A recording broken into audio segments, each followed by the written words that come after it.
Lundi de Pâques, bandelia semaine malamu pe kitoko na mabota na bino, merci pour la confiance pe fidélité au boza ko ba ko sa biso journée télévisée en lingala facile charge ya ba congolais mayo jaune nzambe ya ba journaux télévisés sur lingala awa na République démocratique du Congo leader na masolo ezalakande journal télévisé en lingala facile Kinshasa mbote na bino bisika so boza mito pe si bino mbote tika to fungola journal oyo pona ko bisa bino que chef de l'état a saki bongo inauguration hôpital militaire ya Kanchachi avec impact paix idéologie et Mani Chimbombo pour un commentaire.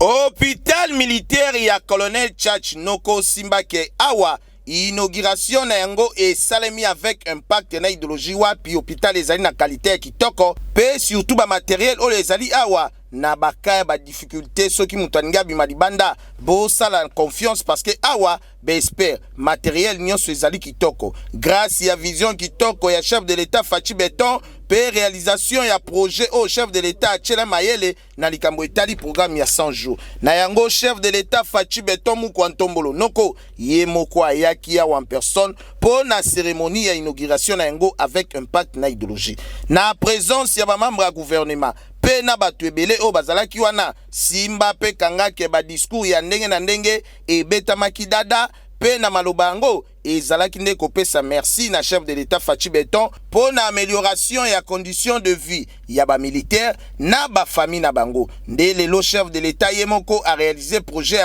yango ba sepeli makasi na ndenge ya defoite kasi shita simezalaki moma ya coupure symbolique ya riba oyo chef de l'état yemoko Fachi Beton a betaki yango dada pe bosimba pe bokangake chef de l'état sali visite pa wapi hôpital oyo ezali na deux groupes électrogènes ya 500 kVA pe na transformateur ya 1000 kVA ba service oyo ezali wana simba lokola dialyse imagerie pe na mammographie ba kisaka lisusu ophtalmologie maternité kutu ya kosamba ezali te nyonso po ba militaire ya garde républicaine bazwa soin kitoko et surtout ya suka ezali ke ba bâtiment VIP ezali pe hôpital ODG ezali na disposition ya 150 lits mobimba oyo ezali équipé tala noko simba ke hôpital oyo ezali kaka pona ba militaire te grâce ya vision un chef de l'état na programme na ya 100 jours yango Fachi Beton a chelibino yango pona population nyonso et surtout que likambo ba Inde ba Chine ba wapi ekita awa na Congo soin kitoko et pesa na ba Afrique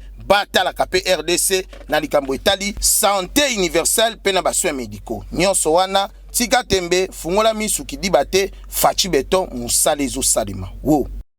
Toti kalakaka na o etali présidence de la République Israël koyoba ke mokonzi mboka Félix Antoine Tshisekedi Tshilombo a visité bon ba chantier oyo ekozala pona jeu ya francophonie Emani Chimombo azongi lisusu.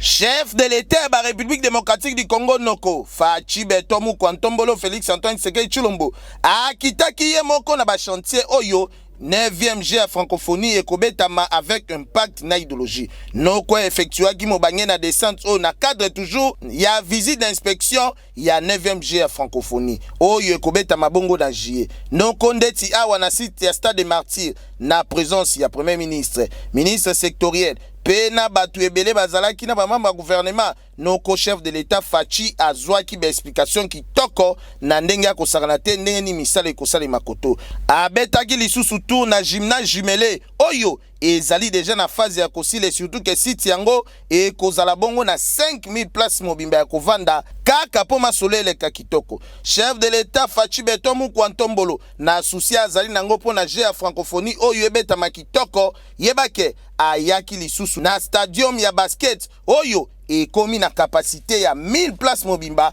po na kosala ke baklet baza na ba condition kitoko. Le béton de la nation akitaki lisusu na site ezali ya stade Tata Raphaël oyo aménagement na yango ezali kobetama surtout awa yemoko chef de l'état a exhortaki kitoko na ba prestataire nyonso po na misala yango évoluer kitoko simba ke cortège ya chef de l'état e yaki bongo kosukisa côté université de Kinshasa inikinda mukuse wapi population ya elenge satangu bamonaki cortège ya Fachi Beton Mukwantombolo noko zwa ambiance o elekanaki awa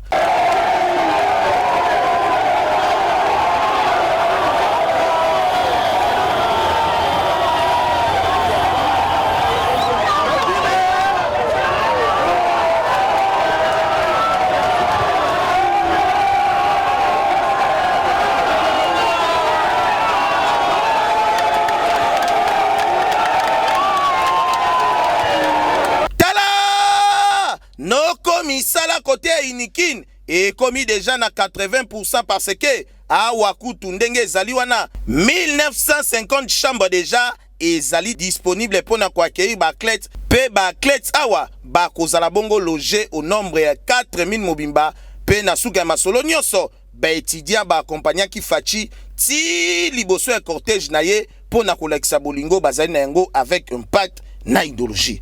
Eokani côté na ye vice premier ministre et intérieur Peter Kazadi ambaki bongo ba leader né Congo avec impact idéologie basola qui Vincent Onoka mana grâce disasi ba pesi commentaire Azobunda pona likambu etali insécurité awa na République démocratique du Congo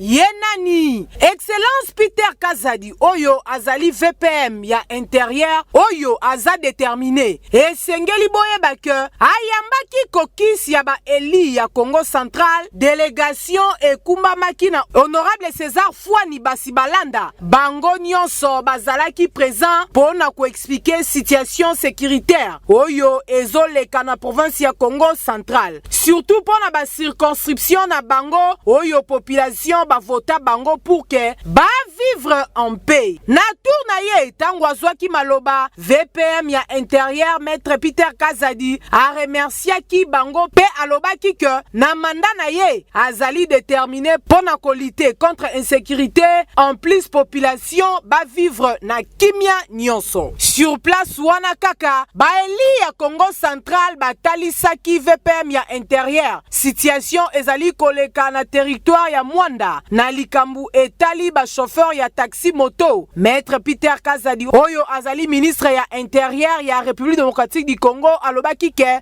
solution ekozwama esengeli ba wewa basala mosala na bango na kimia pe na sécurité nyonso après bayaki convoquer likambu etali ba coupeur de route alobaki lisusu ke solution ekozwama bazali kotia 13 000 policiers na effectif ya la police pour na sécurité ya Congo central.